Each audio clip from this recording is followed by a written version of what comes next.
dear. What? Nothing. Just the topics of conversation we have 4 seconds before going live are always fun, aren't they? Yeah. Callum does a very good job making sure the mics are down. He's an absolute fanny, isn't he? No, he has to keep them down for the best of all of us. All I said was, are you keeping clean? Are you keeping clean? And that was all it was. It was nothing libelous. It was just... No, not at all. I was No. inquiring about young Johnny's hygiene over Yeah, here. of course. Always. Hi, everybody. Welcome to Stretford Paddock. This is the press conference reaction. Mr. Ole Gunnar Solskjaer. Did you watch the press conference? Yes. Okay. Did you? Nope. That's what I'm here for. I'm going to provide you with knowledge of quotes, and you are going to react to them live on Stretford Paddock this fine Friday afternoon. Ryan Giggs was on Gary Neville's soccer box. Was it? When was this? Today? Yeah. But it wasn't today. It was like a while ago. Yeah, it probably was a while ago, but I watched it Yeah. today. And here's the mad thing. They looked at 2 Manchester derbies, 17 years apart, which Ryan Giggs got assists in, both of them. Mad. Very good, Ryan Giggs. Really good at football. Yeah. And did very well. Harold has got a very interesting question here. He says, how will you honour the 6th of Feb? Love Man United. Never underestimate the babyface assassin. Take emotions and opinions away, and OGS is one of the best managers in the Premier League. I think he's showing that, certainly, at the moment. The league does not lie. And we're in a good spot. Yep. With, I would say, most people would argue, well, do you know what? No one would argue that we're not the second best team in the league, but we are the second best in the league. Yeah. So... We are. There's an argument whether the squad's probably third, do you reckon, in that, No. maybe? I think it's certainly improved from when he took over, but Chelsea's squad's better than ours. Okay, fair enough, yep. City's I mean, definitely is. the starting 11 of Everton should not be underestimated. I know we're playing them tomorrow, they're not but the starting 11 and certainly the forward 4. Yeah. How will we honour the 6th of February? I've been thinking about this week, actually.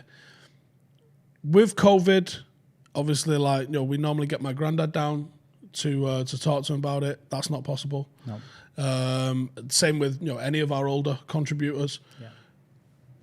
I kind of peaked 2 years ago with the anniversary documentary that I did, and I was United were kind enough to let me use the museum and film some stuff in the stands. I can't beat that. No. How do I beat that? The only way I beat that's by talking to Bobby Charlton.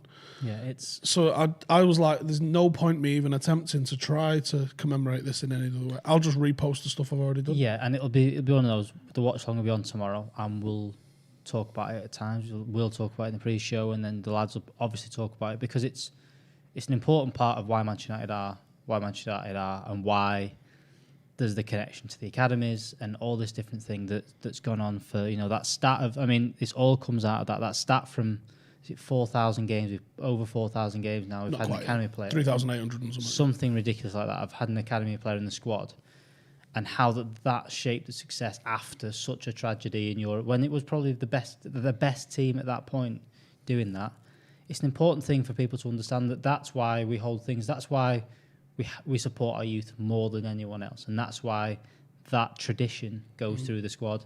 And like Ollie said, there is a quote in the press conference today saying we can put a team out that shows the United spirit, and we'll have 6 or 7 United Academy graduates in that squad who'll hopefully put leaders on and do what United do, which is a massive part of Manchester United. It's one of the things that not just you're happy to be a Manchester United fan, but that's what makes you proud to be a United fan. It's proud that we can talk about United, and that's kind of it. I think that, like you said, that doing documentaries and stuff like that makes it harder in these times, in the COVID times. Impossible. So Let's be real. It's fucking impossible to do something of that level.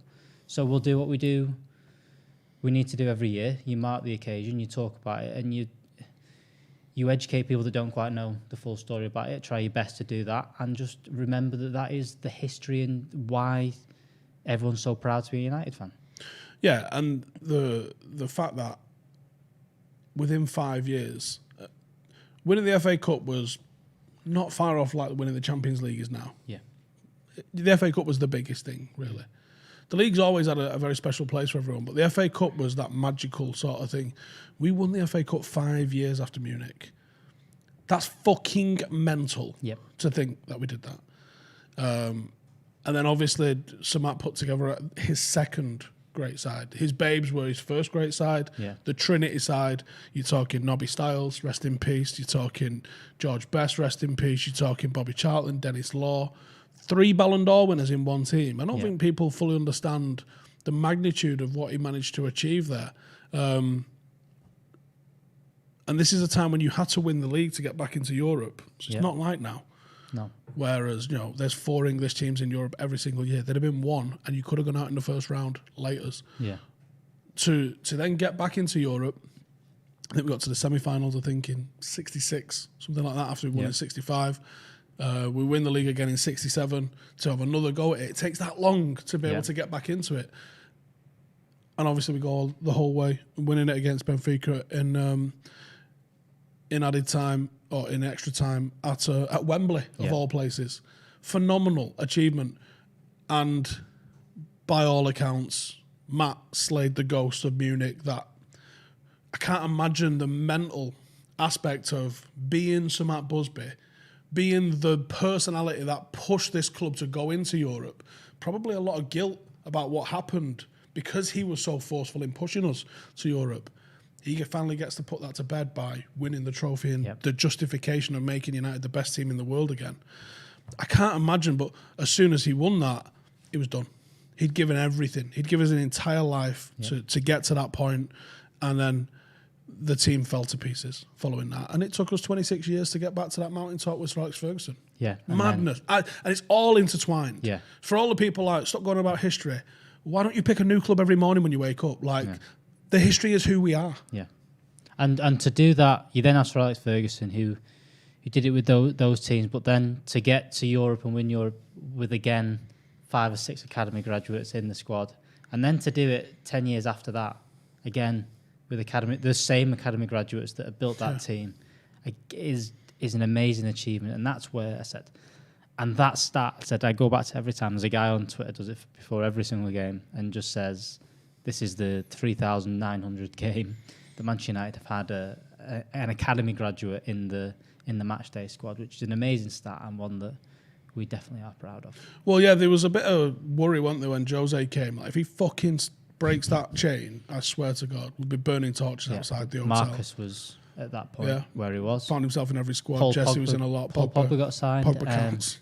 And the most Mourinho counting ever, but yeah.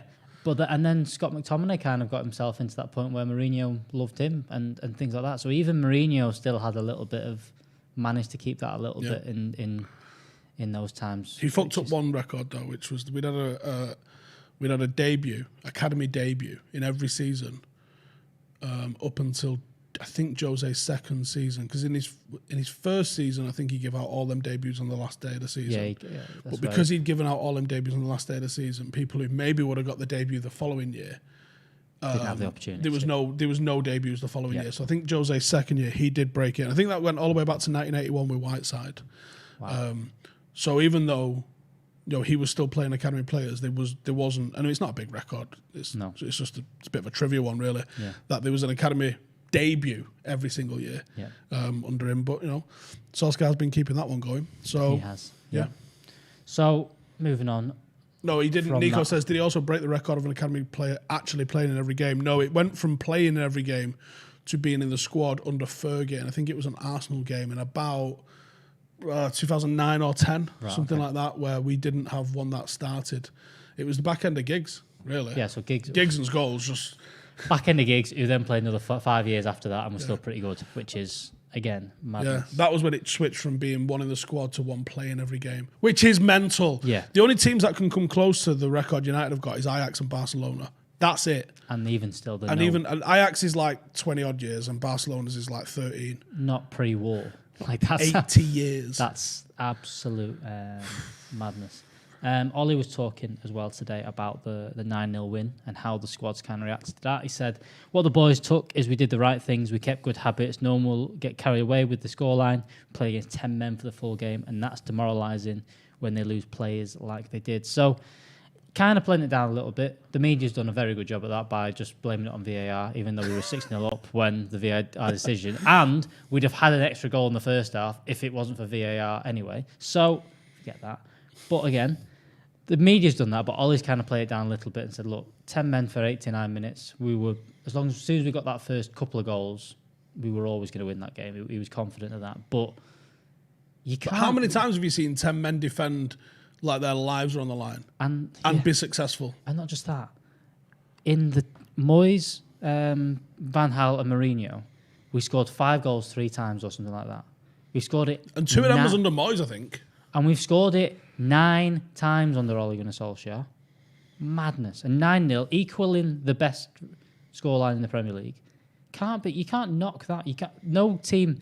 That Southampton team wasn't that bad. I mean, the manager probably should have brought on another midfielder when your midfielder gets sent off after 60 seconds. But it wasn't that bad of a team. They still had established Premier League players there. To score 9 goals against them is some feat. Because I mean, it just is. It just to equal a record. City score 6 goals and they go, "Oh, it's the best." Oh, how good are they? Yeah, scored 9. It's an impressive thing to do. Yeah, I mean, we've only ever done it once before. Remember Fergie? He were good. He were good. Right? And he had Ronaldo, and he had Rooney, and he had Eric Cantona, and he had they did it once. Oh, Rooney and Ronaldo did not do it. No, he didn't. He scored 8. They scored 8 against Arsenal. That was fun. Yeah, scored 8, we scored 7. Yeah, but not 9. But not 9. So yeah, He also went on and said it's about doing the right things, creating good habits every day on the training pitch. Keep repeating stuff against Southampton. We practice a lot of our attacking against 10 men, deep block. And after scoring 1 or 2, you can drop your shoulders and enjoy it, which is, like I said, that's what they kind of did. They didn't take the mick out of them. They still kept doing the right things. And to be honest, though, as an opposition coach, I'd be probably more annoyed at the other coach if I'd have, like, when I'm standing on the sideline getting battered, I'd have felt way more dejected if I'd have seen the opposition coach going, "Oh, lads, relax. Don't embarrass them." I'd have been like, "Fuck you, fight me." Like, what? Like, no, I want him, like, come on, keep going, because that's when that team, you've seen what that team's capable of. I know it sounds mad. I think it's more respectful to keep going. It was 4-0 at half-time, and that goal went in that got disallowed. 4-1. I wasn't nervous, but everyone was kind of going, for fuck's sake. You know, what if they get another here and make it 4, and then it goes to 4-2, and then it kind of fizzles out the game. Or then, you know, they can easily get 2 or 3 goals. They had good footballers on the pitch. They had the chance of doing that. But no, I mean, you must have been demoralised a little bit when at half-time you go, he's bringing Van der Beek in. Fuck it. He's not even got a left-back on now. He's put Fred at left-back. He's going for this here. And that was the right thing to do. Yeah, I think it shows more respect to go for it rather than toss it off and just, can we do 100 passes without losing the ball? Like, fuck off. No. Like, just go for it. And that's what it's about. Because football is about, can you win and how many goals do you score? Mm-hmm. So, how many goals did you score? And I would say, fair play. It's on me as the losing manager to go, I've got to fucking slow this down. I've got to figure out what they're doing. I've got to do some shit here. You know, there's some players that would have thrown a towel in, big time. The last 10 minutes, conceding 3 goals, that's not acceptable. You know, that's just bang out unacceptable.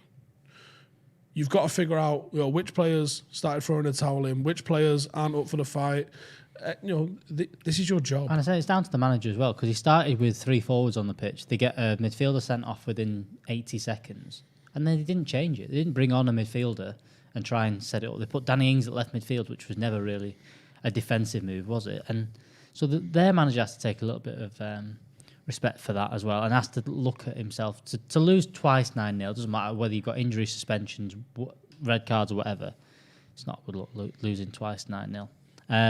Well, it's mad, isn't it? Because he has, you know, beats Liverpool 1-0, brilliant defensive performance, part of the bus, like, but brilliant defensive performance. And then, when it unravels for him, it unravels royal, doesn't it? Massively. Proper unravels. I was reminded last night that it was Jose Mourinho who invented the part of the bus phrase as a dig at someone, I think that Chelsea had played. And he goes, we have a saying in my country, they brought the coach and they parked it in front of the goal, or they left it in front of the goal. Was it Allardyce? Did he do it against Allardyce? And then that was when Allardyce said, I knew he'd hate it. It's like that press conference when Allardyce said, what's he said? I fucking knew he'd hate it. It was great. He'd been outdone by it. So, anyway. Ollie's also mentioned, it's Ollie's 100th game as a manager in the Premier League this weekend, which is quite a stat. He's said about that. He said, I'm a bit older, wiser, and hopefully and a lot more grey up top. But I've really enjoyed it. Didn't know it was my 100th game. What you learn is the game is working so much quicker. You've got to keep up with the pace. He then goes on to say about how the players he had at Cardiff, the players aren't just better. They're better, obviously, at Manchester United, but they're getting better. They're getting fitter every year on year. And he's seen that in the 100 games that he's managed for Manchester United. 2 questions there. Alex says, I said to judges after 25 games, we've got 3 sort of easy. Well, they're not easy. They're not easy games. But we've got 3 potentially easy games. We've got 3 winnable games. Let's just say that. If we won all 3, how would I be feeling? I don't know. Let's see where we are after 25. Let's see what happens. Liverpool play City this weekend, don't they? Yeah. So that's going to have a big impact in everything. It is. I kind of want Liverpool to win.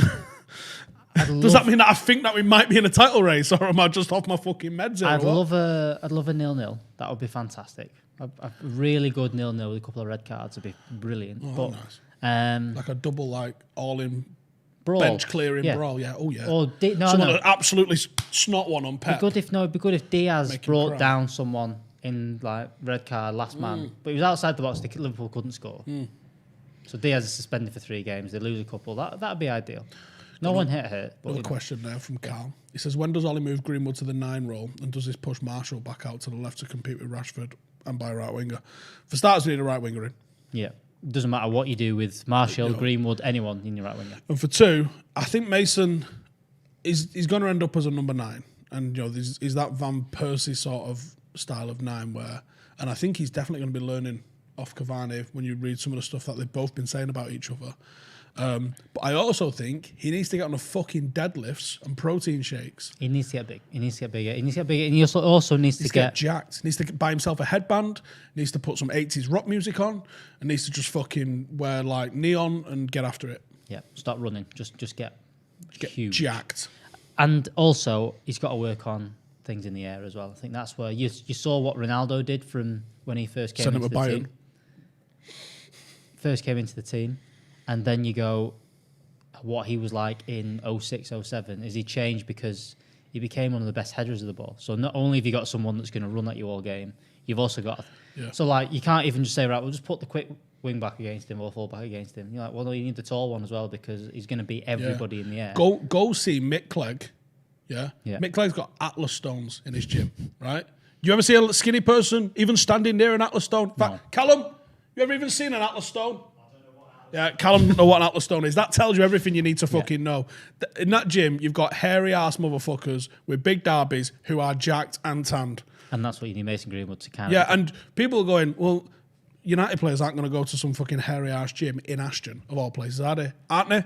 Because that's where fucking Roy Keane went. Yeah. That was where that whole squad went. And you might have heard of a fella called Cristiano Ronaldo. That's literally where Ronaldo got jacked. Yeah.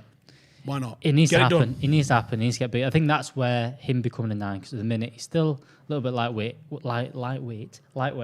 and he also doesn't offer enough in the air, I don't think, at the minute, to become a 9 that doesn't do the whole... Michelangelo says, no need to put on weight. Look at Bruno. Van Persie. Bruno, you got a point. Van Persie, you don't have a point. Van Persie's massive. I think people underestimate the size of footballers. Yeah, Van Persie's got a right chest on him. People underestimate the size of footballers in general. I think that they look him on TV and went, he's not that big. Yeah. You ever seen Chris Smalling?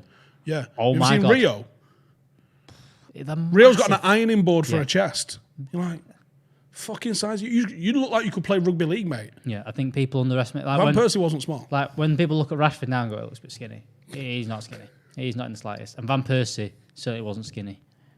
Units, a lot of them. Yeah. If you met Emil Heskey back in when he was playing, you'd gone, okay, now I know quite why people don't like playing against him. What's going on in here? Yeah, there's some big levels, right big bastards, massive. Yeah, even like Dennis Irwin is bigger than he looks small. On the Do you know who shocked me the most? Sammy McIlroy. Right. I mean, a lot of people have just gone who, but older Reds that have gone, oh shit. Yeah. Sammy McIlroy, when he played, he had certainly when he came on the scene, it was like a Januzaj kind of vibe to him. Someone just said shock. Howson mentioning Rip. Well, he was jacked. Who else do you want me to say? Even Rooney. Rooney's big lad. But Sammy McIlroy, I was doing something with him once, and the fucking chest on the guy, it's like a barrel. You're like... Yeah, I think people underestimate the size of Premier League footballs, and they're just unbelievable athletes, and I think that Mason's still a 19-year-old kid. He needs to become. And he's bulked up like mad. And he was has, a child 2 years ago. Yeah, exactly, and that's where. And people, I've seen comments there about Diallo. He doesn't need to bulk up, and look at Messi. He's not bulked up. Yeah, but Messi's the best footballer of all time on the ball. He literally has Velcro in his shoes. Yeah, there's a difference. You need a little bit more. You need to be in between the two. If you're going to be that smaller player, you have to be a stocky player. You have to have a bit about you. You have to, and that can, a lot of it just comes with time. There's a lot of where the younger players, the smaller players come in. Just need time. You just need to be 24. You just need to, in 4 years' time, you'll grow into your frame and get that kind of stuff. Little bit on team news. We'll start with Eric Bailly. He's a doubt. Apart from that, everyone else is raring to go. Shot that Eric Bailly's Phil injured. Jones starting then. Is he bollocks? Yeah, Talk wet. Yeah, no. And even that, like, he came out last week, didn't he? Was like, Phil Jones, played in a World Cup. You're like, Oliver, shut up. Oliver Gunnar Solskjaer, no. Jesus, wet. I mean, you know this is him literally just going, we're definitely selling him, but you're not getting him for free. We like him, honest. Exactly. Stop That's it. all that. Kids, also mentioned about Edinson Cavani, who had a very, very good first half against Southampton, and even when it was 0-0, 1-0, the link-up play, the passes in behind, everything he was doing was... He's the top. You see him doing the sort of shit that Bruno was doing, where he's like, "Oi, this isn't good enough. I want you doing this, and I want you doing that. And I want you to find me here." And like, you see him literally directing traffic. Bruno did it from day one. Cavani's doing it. We're starting to get some leaders and characters in the team. And have you seen the clip of him with Marcus, where he's kind of saying, "You need to pull here," and you kind of move. You can't hear what he's saying, but you can just see him saying to Marcus, "Look, get in that position by pulling out here, going round there. You don't need to go." And that's what you need with players like Marcus, who's probably going to be inside left winger for the rest of his career. He still needs to know how to become a goal scorer in that time completely. And when you've got Mason there, even Anthony Martial still, you've got Cavani, you need to do that kind of stuff. Go on, what are you laughing at? Why Maradona kept the excess weight off. Ah, right, yeah. Yeah. Anyway. Anywho. Yeah, he liked pizzas. He went to Naples for the pizza. Yeah. World famous pizzas in Naples. World famous. Yeah, I mean, yeah, as someone mentioned, look, if you're small, you've got to be stocky. People look at Aguero and go, Aguero's only little. Yeah, he's built like a bulldog. Yeah. He's absolutely jacked. Salah, example as well. He's not small either. Mane. Players like that. He's a bit wiry, but I reckon he's wiry, but have you seen him? All right, here's one for you. Paul Pogba. Jesus. Yeah. Unit. Absolute unit. Moving on to another player. Rashford could do it. Right, and so about Rashford, when Rashford doesn't train, he loses weight. Me either. No. No, makes zero sense. But, I mean, Marcus is permanently, like, he's got almost nothing in terms of body fat. It's probably too low, if anything. Yeah. He's very, very, very skinny. Yeah. And it might even protect him a little bit with injuries. Definitely. He needs to manage it. Obviously, you've spoken to people around him, and he's working on it constantly. He's trying to figure out where the best balance is of being quick, of being strong, of being all these different things. Strength and conditioning that he does privately. Yeah. And this is very, very smart. Like, this is why, Marcus has got some great people around him, because he does some things that are very, very smart. And he has like private physios, I think you can kind of call them, but people who are looking at his body and building him up, but they're looking at the balances of things. And I think that's so smart, because a lot of hamstring. One of the most common injuries for footballers is the hamstring injury. Do you know why? Is it because one quad or something stronger? Or yeah, because what are footballers doing all the time? Shooting, passing, kicking. With one leg. Often with one leg. And that motion, that snap of kicking it all the time causes imbalance. And you overdevelop the front of your quad, which leads to imbalance in the muscle, which makes your hamstring go. You have to, that's why these players, and look, they need to bulk up. All of them need to be stronger than you think and things like that. Look at Cavani, he's an absolute unit as well. I think people else look at him as skinny. He's also 6'4" or 5. You saw him in real life. He's massive. He'd be massive. He'd definitely get you an headlock. Massive. Also, I said, Ollie has been speaking about Sergio Romero. Speaking of players that aren't going to play, but how's he still here? How are him and Phil Jones still got lockers? Because there's no one to give him to. There's no one who'll just go, there you go, have him. So we offered. I told him it was £35 a month in subs, but he didn't fancy it. So no. Sergio is working hard, training. He's in the group, and of course, he's lost a lot of training earlier in the season. He also mentioned because he's gone home at Christmas. That's a reason to excuse him. But anyway, he's gone home at Christmas, and that's why he's behind. He's working with other keepers, but having Dean, Lee Grant, David De Gea is making things more difficult to get into. He's not getting in the squad. This is a nonsense quote. Just be like, yeah, we couldn't find anyone for him. Someone's asked a question on Sergio Romero, which is, what's happening with Sergio Romero? He's there. Yeah, he's playing football somewhere out there. He's training the lads.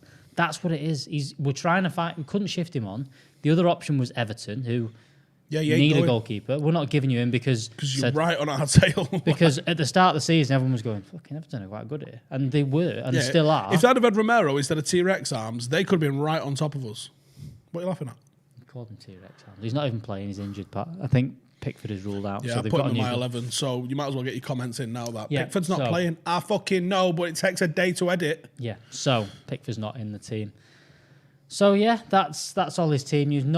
It's a good thing that we are managing our squad relatively well this year. I think Ollie's done a good job in terms of rotation and managing to keep people fit. I think obviously being 4-0 up at half-time against Southampton made things a lot easier where you can Hoykoff, Luke Shaw, Oliver's Cavani. just put, the thing is we've got 24 players in a 20-man squad, including 4 goalkeepers, and none of them are Romero.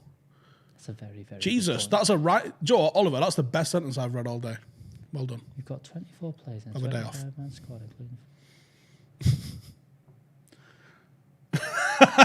I'm well confused. Get a fucking biro out. We need a fucking... Yeah, I'll have a look at that in a bit. Madness. Yes, send your predictions in for the Paddock Matchday. PaddockMatchday@gmail.com if you want your prediction to feature on the pre-match show. We are going to start doing the post-match reactions to them as well, but we're not doing it just yet. We're going to trial it with a game that kicks off, I don't know, at a fucking normal time rather than these 8 o'clock bastards. 8 o'clock is disgusting, isn't it? It's all right once in a while. Or do you know what would be really, really, really, really good? A Saturday night when we're allowed out. It's fine then. Oh, yeah. Because I'd be getting in here at 4:37 a.m. to do my reviews and shit. I mean, like, what happened? I'm just having one in here and then I'll be coming. And I'm just having one in here and then I'll be coming. And I'm just having 4 in here. And this is 2 for 1 in here, so I'm having 2. Yeah. And then, right, they kick me out. I'm coming home.